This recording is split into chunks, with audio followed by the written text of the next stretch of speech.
This game wasn't over in one quarter, it was over in two. The Dallas Mavericks move on to the 8th place game, defeating the Sacramento Kings 120 to 106. And you know what? After the first quarter, I thought this game was going to be competitive. It was a back and forth affair.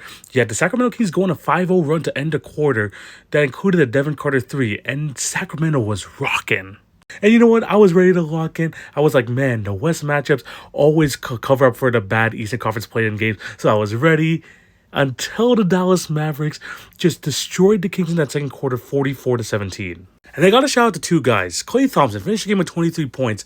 16 of them came in the second quarter. This is the most in the second quarter that he's had this season, except for one other game. And then also Brandon Williams. I know Mavs fans love to rave about this dude.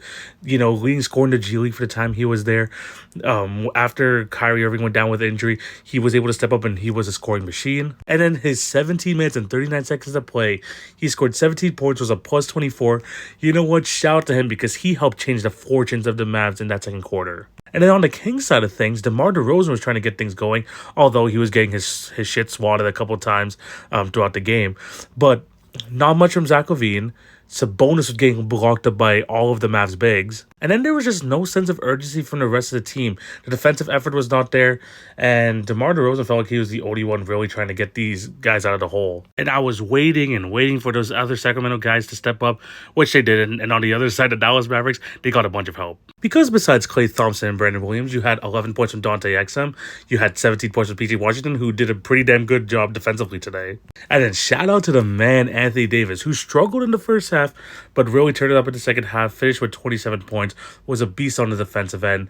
He's still trying to get himself into the offensive flow. Obviously, he only played like one game before his injury, and now he's trying to like learn on the fly as you get into the play-in. But he still did pretty solid today, although he did not shoot the best percentage from the field.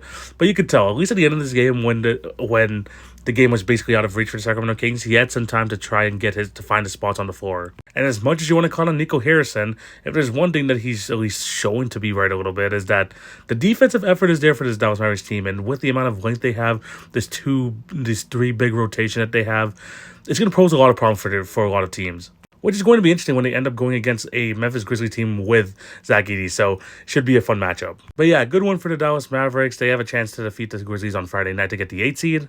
In Sacramento, just 2 years ago, you were the 3rd team in the West, going to Game 7 with the Warriors. Now look what's happening. Lots of changes to be made this offseason.